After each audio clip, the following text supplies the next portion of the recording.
Welcome to this edition of Morgan You Asked For podcast. A little bit earlier here, early evening on Tuesday, the 21st. As if you listen to the podcast, you know Trevor's out the next couple weeks with work. So we called the bullpen, and Zach Tremmel graciously answered as he usually does. Welcome, Zach. Thanks for joining us. Yeah, thanks for having me back on. All right. For this week, we're gonna kind of leave the NFL alone. We'll kind of, we might get back to that next week, but with Trevor gone, that's kind of his wheelhouse. Zach and I are going to mainly focus on college football, the coaching openings and the potential coaching openings. And then if you want to talk, Zach, those of you who listen to the podcast for a long time, Zach is real good in the high school sports aspect, and we can touch that a little bit as well if you'd like, Zach. Yeah, sounds good. First thing, let's just talk Iowa and Penn State. I went to the game. I actually went over to Iowa City with you. You did not go to the game, but I went to the game. Great time, stripe out. They pulled it off. Kinnick is really good, but there were some things that I think Iowa State, as a Cyclone fan, now I'm biased, but Iowa State has very much so closed the gap on game day experience compared to the last time I was at Kinnick, which was a long time ago, and Iowa State's made a lot of changes. So the difference in game day atmosphere is not as big as it once was. Yeah, I would agree with that. Obviously, your ADs put a lot of money into Jack Trice, and, it's more of a where all the campers are together. I was spread out, but both sides have their perks, and I enjoy my time in Ames, but I've only, like I said, only ever been there when they played the Hawkeyes, so I really can't judge outside of that. But I love a good Saturday in Iowa City, that's for sure. Yeah, it was a good time. Thanks for inviting us. Had a good time. See our old friend Kevin Prevost. Always enjoys seeing him and Angela. It's amazing. We all have, they have a daughter that's in college, another one that's a senior. You have one that's a junior. I have a daughter that's a senior. Back in the early 2000s in Eddyville, that was a long ways off. Yeah, we've gotten a little older since then. No, always good to see them and thank them for helping us out. Let's get to coaching, and then we'll talk the actual games. I kind of know your thoughts and everything, but Penn State and Florida are open. Those are the two big jobs. Florida State and Wisconsin. I just don't know how they aren't open before the end of the year or at the end of the year. And then, some other, big four jobs or power four jobs, UCLA, Virginia Tech.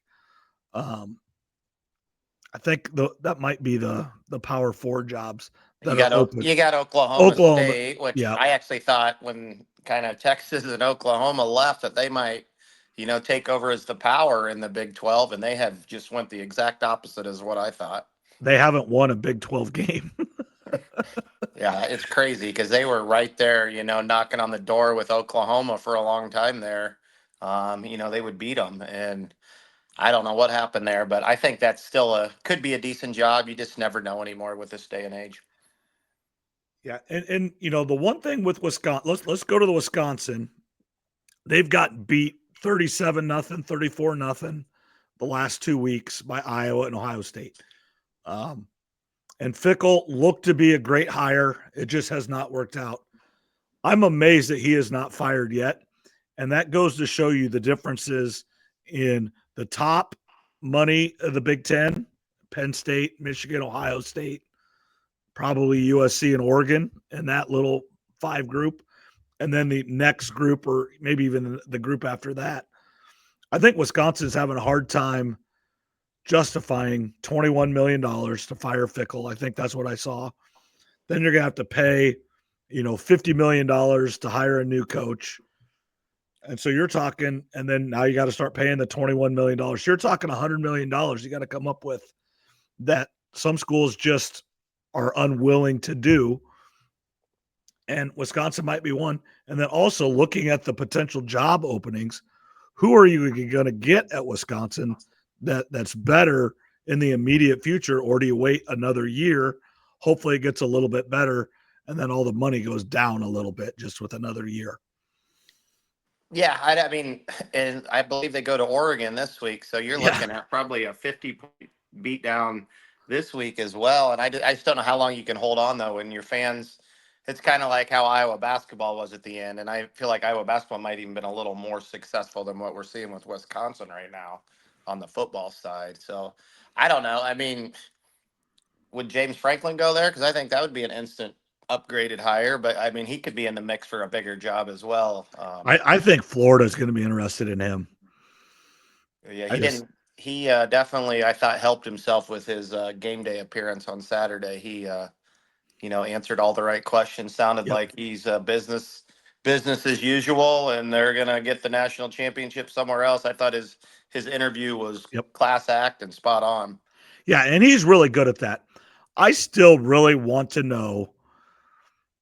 I just don't see how they fired him just because of those 3 losses.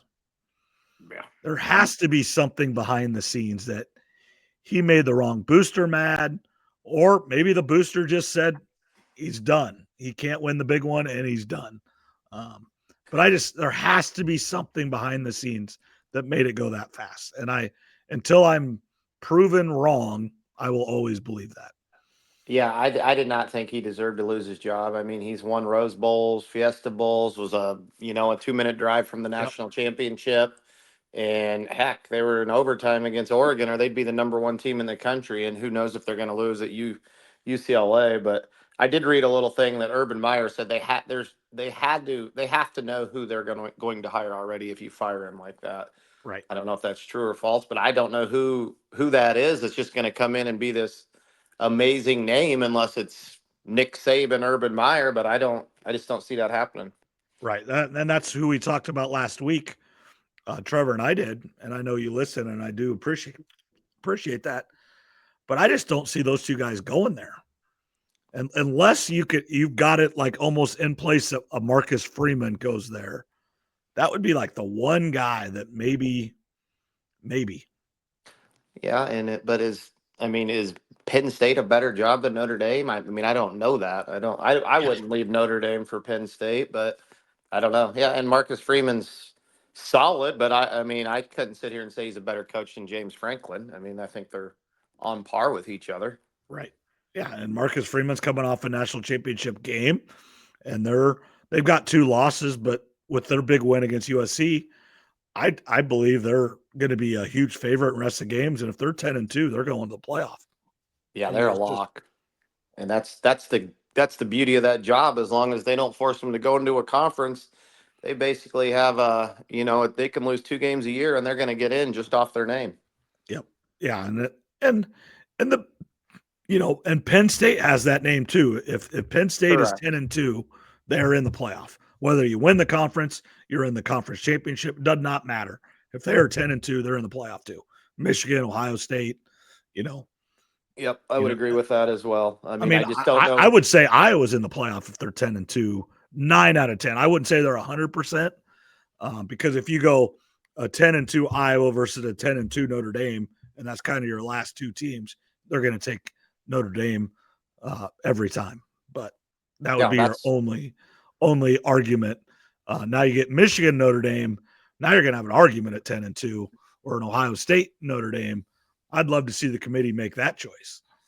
Yeah, that's, as an Iowa fan, obviously I'm looking down the road saying, all right, if we happen to run the table, which there's a lot that I was really pulling for USC last Saturday, right? Because if that would make Notre Dame 9-3, and if we'd have a win over USC, we're not going to jump Notre Dame if we're both 10-2.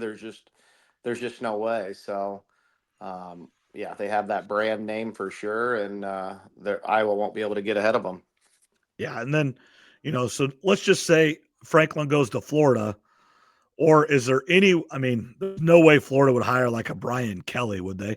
Because that's another job that I'm not going to say it's going to come open because he gets fired, but there might be a little nudge, and he's squirrely enough to just leave before they actually fire him.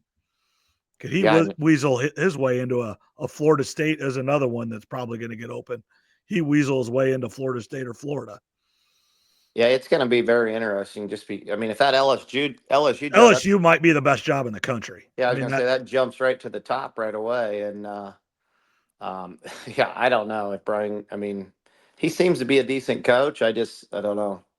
Um, I mean, you hear Lane Kiffin's name a lot, but I just feel like he's going to stay put. I think he has screwed up too many times when he's left. I know his kids love it there, and I don't know. I could be way off on that, but I don't see him leaving Ole Miss. I mean, he's turned it into as good a job as any in the country. Why leave? right. And just like Cincinnati did at Indiana, well, you just keep getting a huge raise. And I mean, you Yeah. can live in Oxford, Mississippi for $7 million a year or $10 million a year pretty darn well. And you don't have to win a national championship every year to have the fan base, you know. If he loses 3 games like that, he's not getting fired like James Franklin.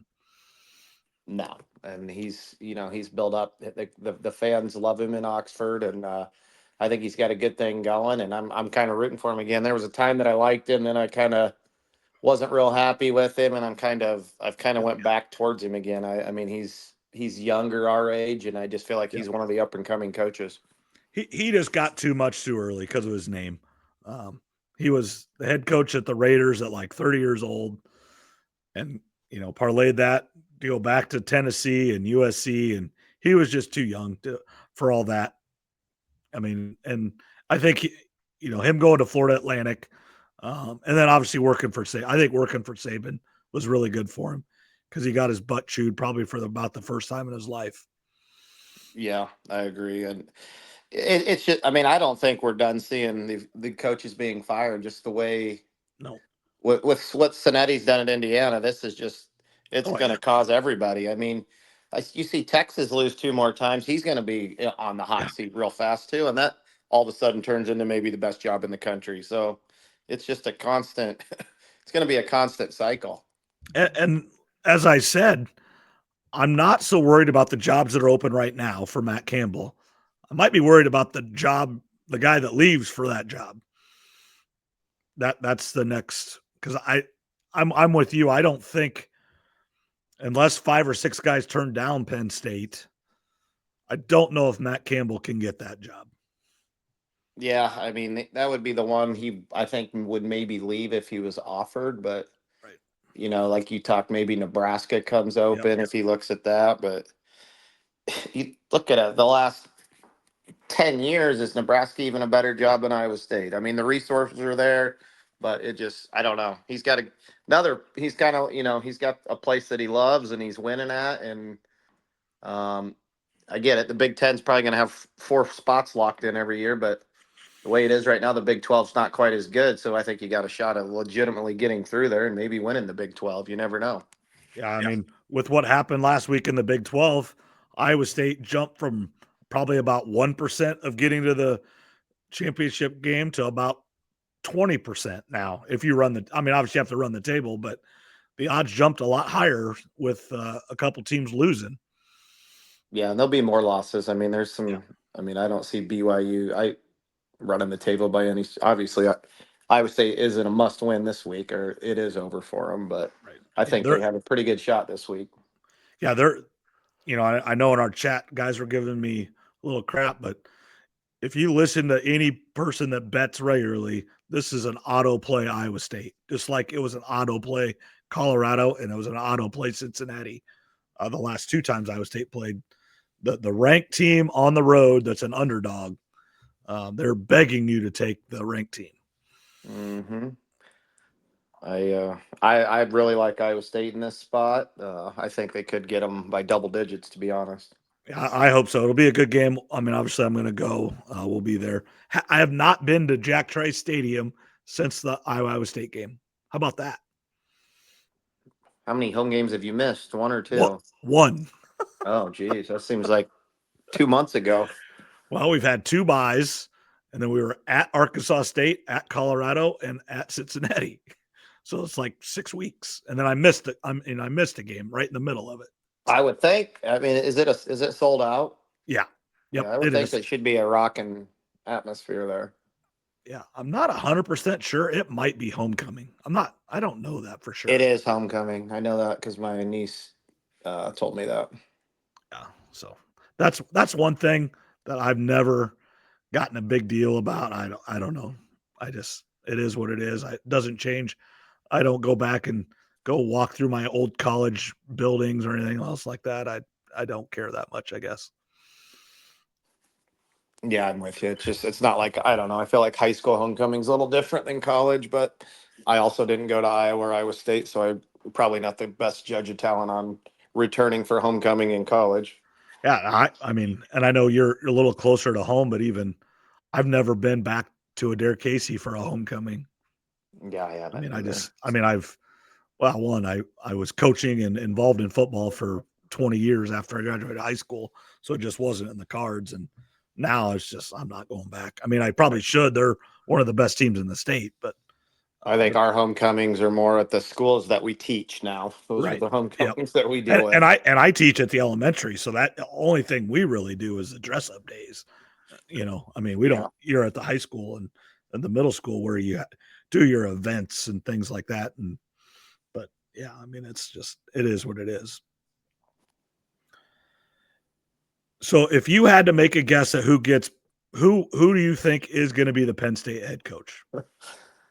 I have no idea. I'm I just mean, if I had to bet on it, I would pick Matt Rule just because of that connection there. And I feel like him and the AD are tight, but yeah. I don't know if it's not him. I mean, it could. I couldn't even throw names out if Saban and Urban Meyer are not even in the Now mix. here's do those guys make the call? Does Penn State call those two and offer them the job? I guarantee they call them, but it might be on for former coaches of theirs, like a Lane Kiffin. I mean, I think you got to call Lane Kiffin if you're Penn State. Oh, Um, for sure. but you call Nick Saban first to ask him if he wants the job, and then two, all right, of your assistants that would be maybe, hey, we're looking at these five guys. Who do you think? And you do that same thing with Urban Meyer.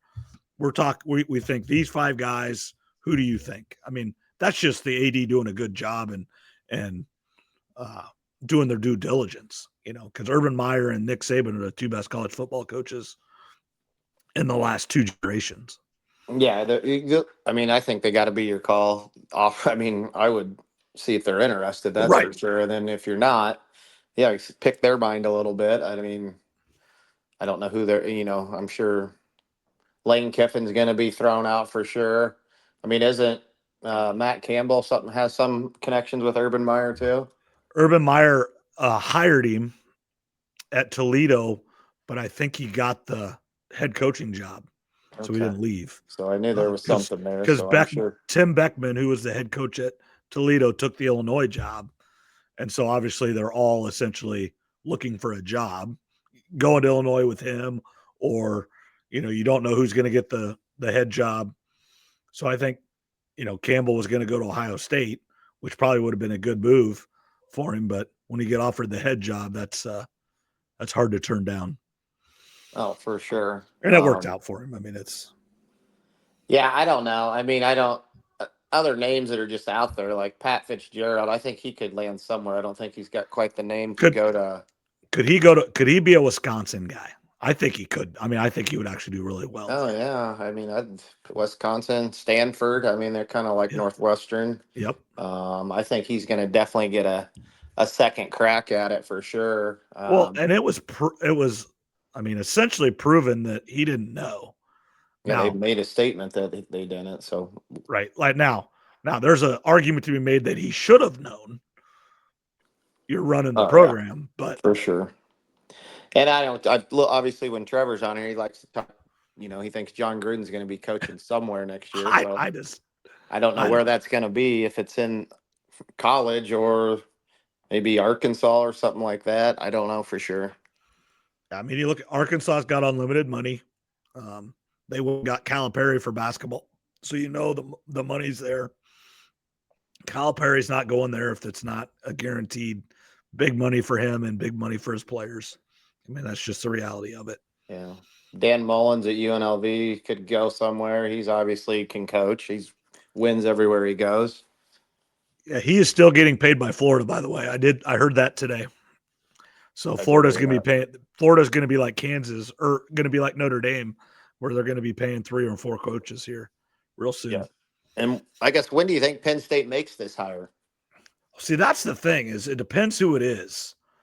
Obviously, obviously if it's Urban Meyer or Nick Saban, you can name it any time. I mean, technically, you know, Oh yeah. I mean, they could probably start coaching them next week. I mean, if they really wanted to. I don't think they would. I think they would want to just go recruit and get ready for next year. But I think probably technically they could go coach them. I mean, I would think this would be hired here within the next month, though. I mean, you want to get it in place, I would think, but I unless mean, they're waiting for, but if you sit there and wait for Lane Kiffin, who could make the national championship, I mean, you may not be able to right. hire him till February. Yeah.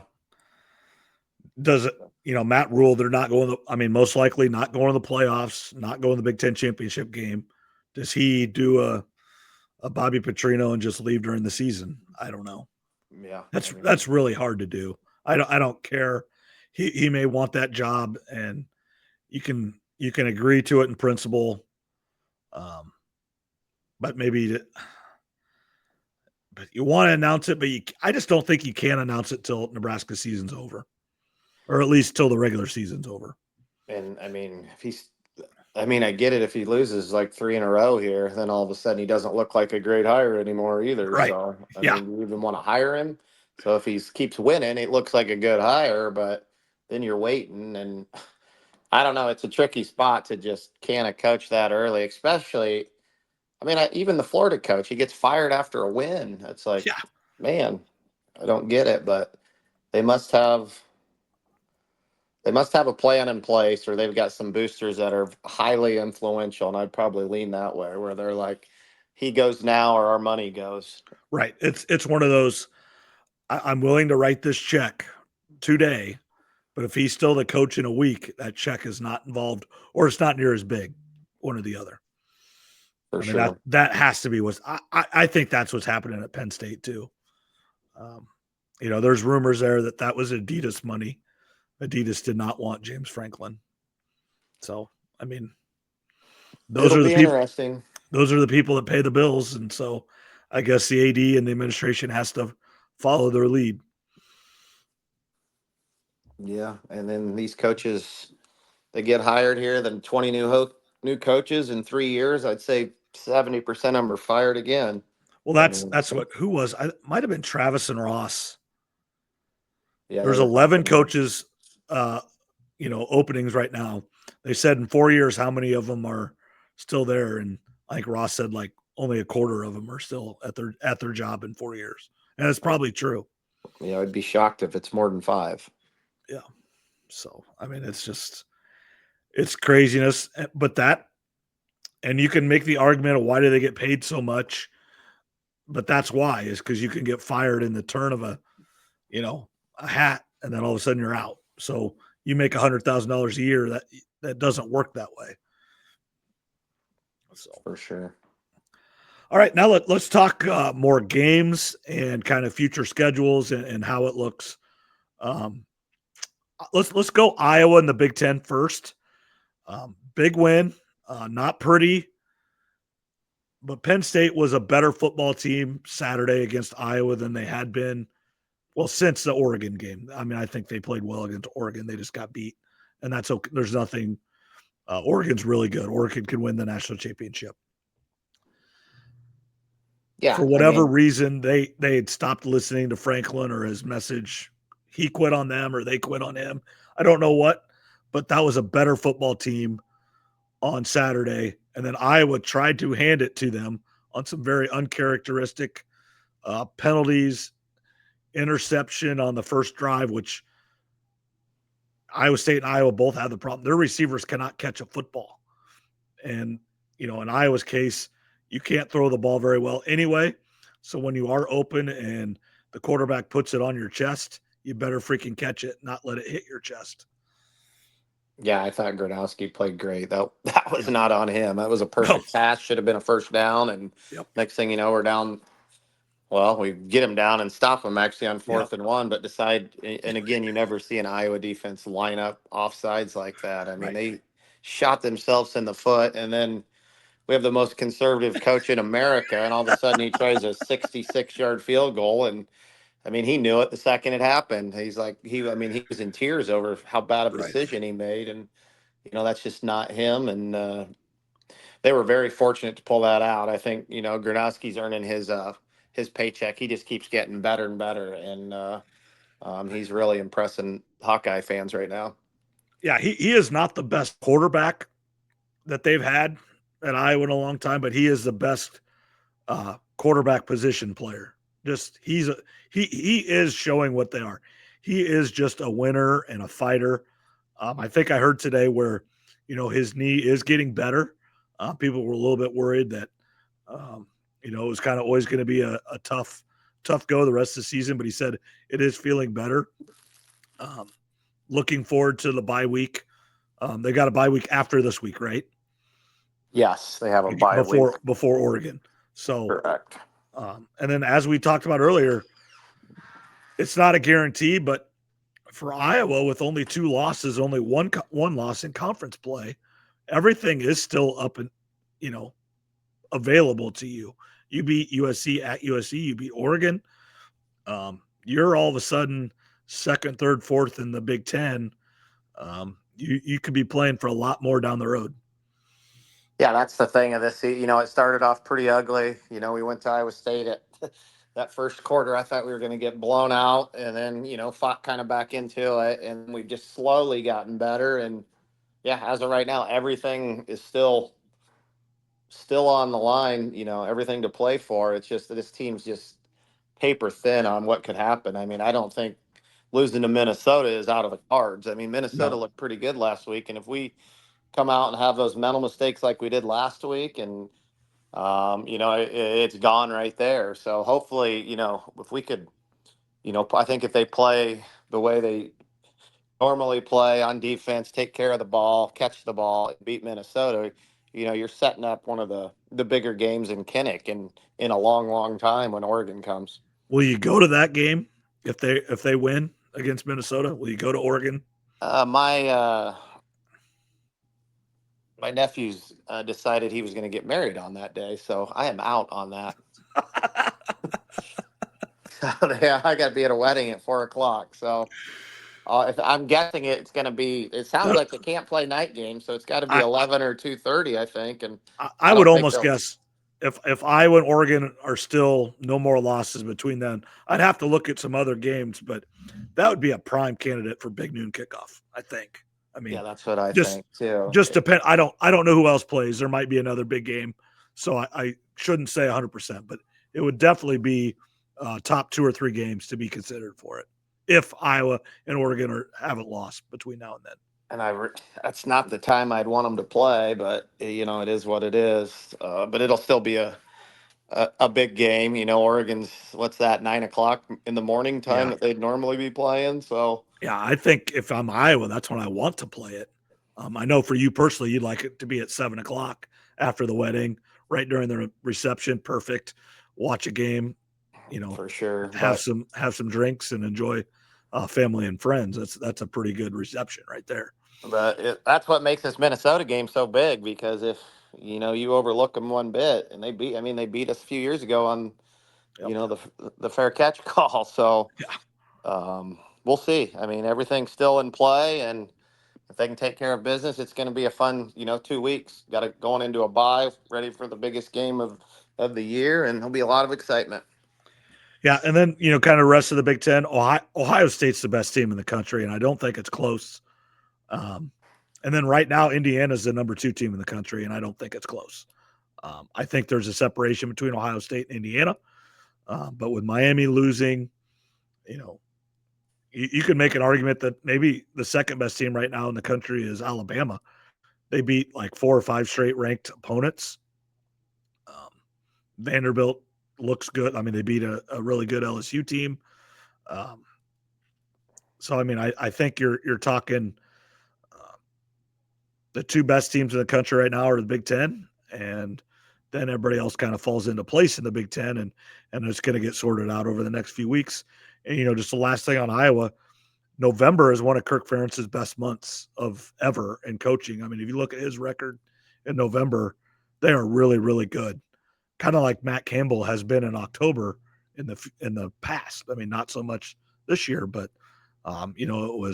it was Brocktober, and like Brock Purdy only lost like one game in October in his 4 years, and it was kind of crazy there. Yeah, I mean, just looking at I agree with you. Ohio State, I think, is the best team. I think, Indiana's right. There's 3 or 4 SEC teams I think that could play with Indiana and Oregon for sure. I think Ohio State, stays healthy. They're going to be extremely tough to beat. And I don't know if you were in our chat last night, but how in the world are they only favored by 3.5 at home over Penn State in 2 weeks? I don't get that spread one bit. So they have a bye and then go there, or what? They both are on bye this week, so they got the spread out for the game already, and it's Ohio State minus 3.5. I don't get it. I mean, I feel like Ohio State could beat them by 25. Yeah, but that Vegas isn't wrong very often, though. I know, but that is just one that I don't see how. I mean, that's the same spread of the Iowa game when they came to Iowa City. And is it at Penn State? It's at Ohio State. What? Yes. Check the line out, folks. I'm telling you. Brett and I were looking at it last night. Did you throw half a farm on it or what? I'm thinking about it. I mean, it seems too obvious, and when Vegas does that, they're usually right. But I don't know. It's one of the fishier lines I've ever seen. Or do they really think that James Franklin was a problem at Penn State? Yeah, I don't know. And now you give them a couple weeks to get ready. Obviously Sunday to Saturday, you can't change a lot. Ohio State. I mean, both teams don't play this week, so they both have 2 weeks to prepare. I don't know, unless Ohio State's got a quarterback injured or something I don't know about. But Penn State's on their second QB, so yeah, I don't know. Just something to keep an eye on. See, I mean, I would assume that spread will go up, but I don't know. And if it doesn't move, that's almost more telling. That means the bets are coming in even. It is a crazy line to me. All right, let's go to the Big 12 now. Craziness and essentially shattered. Not 100%, because if somehow BYU would go undefeated and get to the Big 12 championship game, and Texas Tech with the one loss would get there, and Texas Tech beats them by less than a touchdown, I think there would be a decent chance that both teams would get in. But that is your only scenario left for two teams. Now you're down to BYU has to run the table. I think Texas Tech had a little bit of wiggle room as long as they were undefeated in that championship game. But now, obviously, that's gone. But Utah's out. A little surprised that BYU beat them, actually. I thought Utah was pretty good. Houston's good, better than people thought. Arizona State, obviously, beating Texas Tech. Shows how important their quarterback is. That Mississippi State loss is a little weird and fishy, but losing to Utah, not a big deal when they didn't have their quarterback. Iowa State, without playing, their power rankings are, 7, 8, 9, I think, right now, with their last 2 weeks' performance, and with obviously a chance to jump up in the next 2 weeks. Actually, next 3 weeks, they go, BYU, Arizona State, both at home, and then at TCU. So 3 teams are all ahead of them, or TCU's right with them in the rankings. So definitely a chance to get right back up into the top 3 or 4. Yeah, the Big 12, I don't know enough about it. It just seems like I feel like there's 5 or 6 teams that could beat each other on any given night.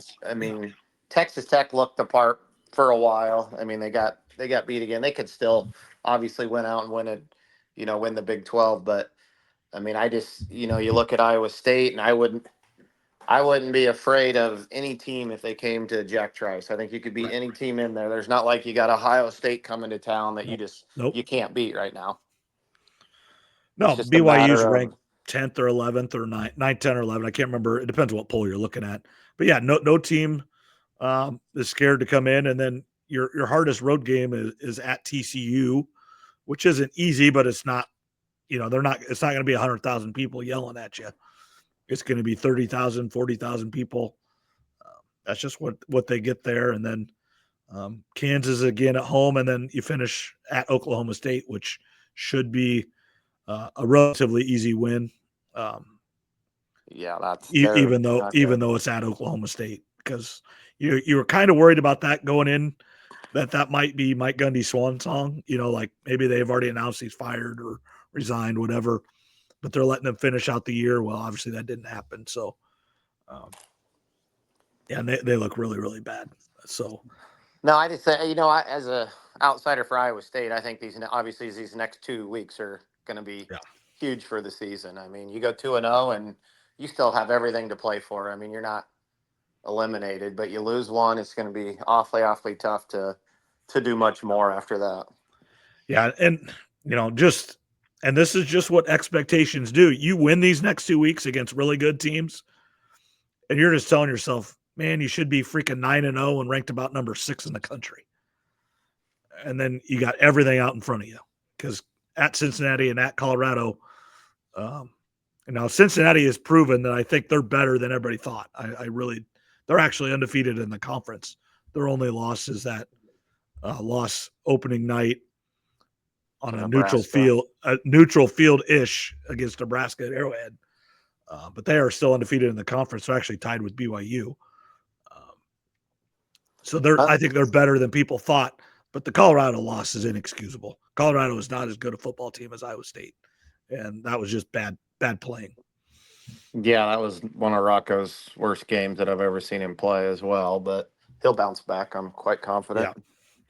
And if he's hurt, then they need to sit him. I mean, I don't think he is, but he's had a couple of weeks. But I almost wonder if he was a little bit hurt and they just went with him anyway. And that's, you love the kid for gutting it out, everything, but maybe looking back, maybe they should have sat him. Yeah, but it's hard to tell that when competitor like that. He thinks he's probably at 80% better than what you got, and I think he probably is. I mean, I'm not arguing. I mean, I agree with that.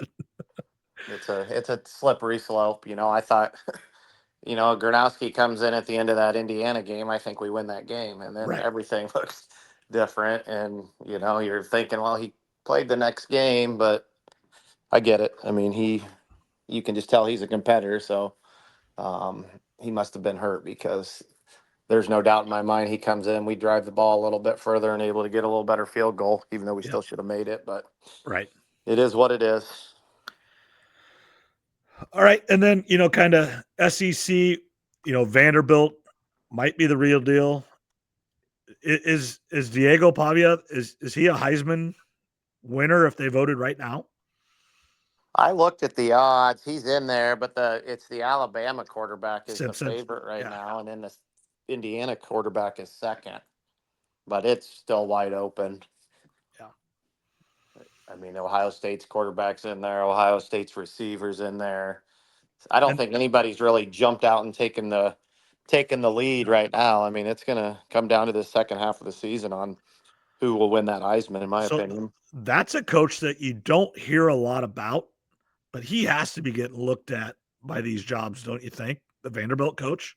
Oh, for sure. And that is a job I think you leave. I just don't think you could sit in there and win year in and year out. I don't care how good a coach you are. And people forget James Franklin was there before Penn State, and he was winning not even at the level they are now. They were just going to bowl games, 7-5, 8-4. And then he got the Penn State job, which again, you leave 100 out of 100 times. For sure. I mean, that's just now the difference is this guy is an alum. That makes it a little bit different. But yeah, I mean, if he's never going to have the resources and the support that the rest of the SEC has. It's a hard institution, and then just it's an NFL town, and that's just not what the SEC is about. Most of those towns are all, kind of suburbs or out in the little neck of the woods away from the cities. Nashville's right in the heart of Nashville, and the Titans are number one in that town. And it looks to be like, when the NBA and the MLB, if teams move or expand, Nashville is on the short list of all those franchises looking to go there. And that would just put Vanderbilt more and more behind. Yeah, for sure. It's just not the college. I mean, obviously not a great city, but it's not really the college town vibe. It's country music and professional sports, and what he's doing there is amazing. I think if he wants to, he's gonna get a job. I don't know if it would be one of those top two, but he can get some look somewhere. I mean, if you're Arkansas and maybe your number one guy doesn't turn it down, he's one that you look there. Now, obviously, right now, Vanderbilt, Vanderbilt's better than Arkansas, but in the big scheme of things, they're not. For sure. And Arkansas has a better job than Vanderbilt. Yeah. And then, or you go to, Lane Kiffin leaves and Ole Miss. Now, Ole Miss, now you're right by, you're not even moving very far now if you get just to northern Mississippi there. So. Yeah, I think Lane Kiffin's the one to keep an eye on, because if he moves, that's going to really get the carousel moving, in my opinion. But I just don't think he's going to leave. But I could be wrong. Yeah, that's now. There is one thing, and I know you listen to Travis and Ross on the Rush, but Travis talks about it because his daughter works there. They cannot have a contract longer than 5 years. Now, I don't know what the money situation is, but they can't have a contract. Now, it's an automatic rollover, but that's just the state law. So it's a little quirk there in Mississippi. Oh, I did not know that. Yeah, he's talked about that, like with his daughter and Kiffin, and it's just essentially a rollover 5-year contract. Now, I'm sure his daughter doesn't have a 5-year contract working for, I think she's like housing marketing director or something, but I'm sure he does. But still, you can't sign the 8-year, $100 million deal or whatever. It's just not an option there. So, but anything, let's go, we can go a little bit longer here. Let's talk college football or high school football. Smaller schools, A, 1A, 2A. I think those are the three that are done that are starting the playoffs this week. Is that correct? There's 3A involved as well. I think it's just A, 1A, 2A, I believe, this week. Right. And this one, there's not RPIs or anything. It is straight up 1, 2, 3, 4 in your district make the playoffs. And then the 1 plays the 4 from a different district, correct? And then 2 and 3. Yep. Eddyville has their hands full. Yeah, they do. Eddyville is going to 3-time defending state champ and probably has the best athlete in the state at quarterback, Grundy Center. Grundy Center is going to name that score. And that is, I was a part of this when I was at Ottumwa when they did this. And the problem with that was they, there's only 48 teams and 32 of them made the playoffs when they did that. And we went up to Hawkeyes and got beat like 65-0. But they just there's some what's unfortunately has happened is all districts are not created equal. So you can't do like first and second because sometimes that third team in the district is still really good. Now you can make an argument that the fourth maybe not so much, but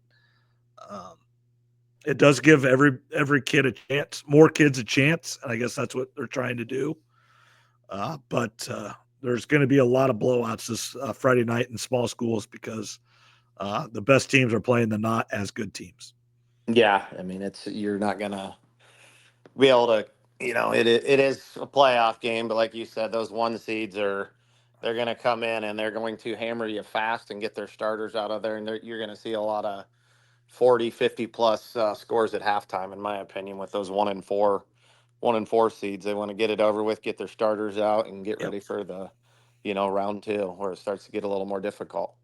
Yeah, because I mean, I didn't realize this, but Albia played Pella Christian, a 3-win team and a 2-win team. Maybe even Pella Christian might even be a 1-win team, but whoever won that game went to the playoffs. And that was Yeah. crazy. I mean, and Pella Christian obviously put it to them. Yeah, I mean, there's talk like why we let some of these teams in. I mean, I get it, but um, it's where we're at, and you'll see a couple 4 seeds. I think Pekin's gonna, they got a tough draw with Earlham as a 4 seed. Earlham was thrown into a very difficult district, and Right. And that's the argument is Pekin won theirs. I mean, I think Pekin will win. I hope Pekin wins, but Earlham, I think Earlham gave Linville Sully a game. North Mahaska, they laid the hammer to North Mahaska, and I think Pekin and North Mahaska went into overtime. So that kind of tells you where you're dealing there with that. That's a 1-4 matchup to keep an eye on in Class A. yeah, and we want Pekin to win that one. Clint, you know him real well. I don't know him super well, but I know who He's a he is. great guy. He'll have them ready, but they got a tough draw for a 1 seed. That's for sure. Yeah, and then that's the argument. Unfortunately, here in Southeast Iowa, and we've talked about this for years, there's just not good football down here. I mean, Sigourney Kyoto. What did their record end up being this year? I don't even know. 4-4, but we lost all four. All four of our losses are to ranked teams, and Right. Regina is number 2 in 1A, and then 3 of the top 10 2A teams. So, our non-district was very tough, and you had PCM, Wilton, Mid Prairie. I think PCM, Mid Prairie are 2 and 3 in the state. So, Yeah. and then we got to district, and it was, we kind of blew everybody out, but Regina, and they kind of blew us out. Regina's very good. Regina might be back. They'll be right there. I don't know. Grundy, the 1A field's just stacked because you got Grundy, you got Regina, you got South Hardin, And then West Lyon, probably the favorite in my opinion. They dropped down, and then I think Trainer's really good too. They may have dropped to 1A as well. yeah, that's crazy is West Lyon won last year in 2A, correct? And then dropped down to 1A. Yeah. Yeah, so that's when your defending champ drops down and didn't lose everybody. And West Lyon's just a factory up there. Their bad years are 7-2, or now 6-2, I guess would be now. But yeah, it's 1A is a really, really, really difficult district or class. I mean, the semis will be some really good football up there. Yeah, so Sigourney plays I-35. Should you win that? I mean, I haven't even looked at the BC Moore spread or anything. Is it? Yeah, I mean, I don't know. It's really tight on BC Moore. I mean, they do have a win over Pleasantville, but the Pleasantville's stud player was out because he was injured. So obviously they don't take that injuries into account. But he's one of the better players in the state. So yeah, when he's not playing, that made that game a whole lot different. So I think Sigourney, Kyoto can take. I think if they take care of the ball, don't turn the ball over, and play good defense, I think they got a really good shot at home. Yeah, and then is it already guaranteed who they go to next, like the winner of this game? Or No, is it? they won't release that until after this. So Okay. odds are we're probably going on the road, but if there is a 4 that upsets a 1, then that will shake things up. Some 2 seed's going to have to host if a 4 wins. I mean, I don't know who that would be. I don't know the state well enough, but it's highly likely we're probably going on the road to some 1 seed. If it's Grundy, Regina, West Marshall, I would say one of those 3 for sure. Yeah. And then, you go 3A, 4A, and 5A. They're playing their last regular season where they still do, 1 or 2 seeds, I think, get in. And then they have an RPI system that picks their at-large teams. Just in the area here, Pella's really good. Newton's really, really good. I was super impressed with Pella's win over Clear Creek Amana and their score. It wasn't so much that they won, but then everything I've read and everything is Xavier might be just head and shoulders above everybody else in 4A this year. Yeah, 4A is again another loaded class, but like you said, Xavier's just really good. I mean, I'd like to see Newton make a run, but I don't know how far they could get. I'm gonna guess they'll run into Pella again, probably. Yeah, Pella maybe go to the Dome. Pella wants to play them again. They beat Pella, but Pella shot themselves in the foot a few times there, and Newton made them pay. So I mean, Newton Yeah. earned it. And that would But be a great rematch. And I would assume it would be in Newton. When you're probably looking at yeah, 5,000 people at that game, that would be a fun one to yeah, go because to. Newton won the district, and then Pella actually got second. So yeah, But yeah, outside of Regina, I think it would be or outside of Xavier, sorry, it would be wide open. But maybe take an upset of Xavier, and then I think that would open the door open for a lot of teams that could yeah, then potentially yeah, get in then there you're. and win it.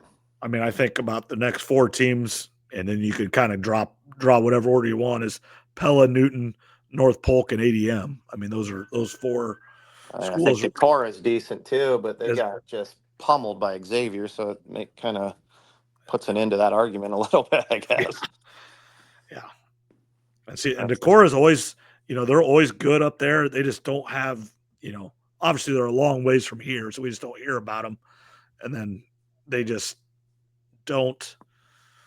It seems to be like unless they get one of those D1 guys when Josie Jewell was there, they just can't make the way all the way there. Well, one, they run into Xavier because Xavier's there every year, and um, there's just somebody up there that's just as good, if not better, that's had a different schedule, should say, and they get by there. Yeah, Decorah's solid. I mean, they've probably been to the Dome 20 plus times, Oh but yeah, I mean, it's just hard for them to get it done. I'm sure they do have a state title. I don't know that enough about them, but I know they've been to the Dome quite a bit. But it's, yeah, like you said, and then now that Xavier's become a power, it's just tough to get real far away from them because that's going to be one of the 4As they're going to draw somewhere. and then I think we were talking about this. Then you get like a Dubuque Wahlert that keeps dropping 3A, 2A, or whatever they Yeah, are. Um, yeah, I that think would have they're been a that would have been 2A. a natural rival with Decorah and Dubuque Wahlert. Forever and ever. Well, Wacon's good, but I don't think they're big enough to be 4A. They're probably 2A or 3A is my guess. Yeah, and And football's just a little different because there's the extra class. There's 5A, 4A, 3A, 2A, 1A, and A. So there's actually 2 extra classes than like basketball. yep. So like you think of a 1A school, like Derek Casey, Guthrie Center, they're A football, which is crazy because I was A football when I played, and now they added a whole nother town, and they're still just A football. Yeah. It's just if you're not living around the suburbs, it's hard to grow in these communities. Yeah. So, um, and Zach, more than welcome. Invite you. You got the invite right now to come back next week when we get all the playoff teams in, and we'll be 1 weekend where we can talk a little bit more about high school football, and we'll recap. Iowa State and Iowa with both big home games, super important. Obviously Iowa State, they have to win to keep their hopes alive. Iowa needs to win to set up what could be and one of the biggest games in Kinnick in a long, long time. Yeah, I'm sure I can do that. I don't have much going on here for the next Yeah, so that's what. month, and then basketball starts up. Yeah, So that's what I was looking. I was just looking at my calendar today, and basketball's practice kind of starts for our kids, and coming up here this week and next week.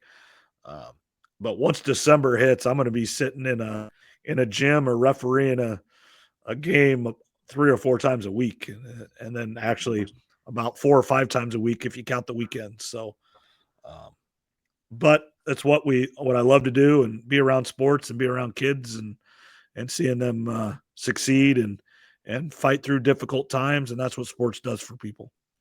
yep, that's for sure. All right, thanks a lot, Zach, and we'll talk to you later. And everybody that tunes in, thanks a lot, Steve Shetler, putting us out there. And I know Steve does a lot of things there in Sigourney, right? To help out the schools and promote everything. And we'll talk to you later, Zach. All right, thank you.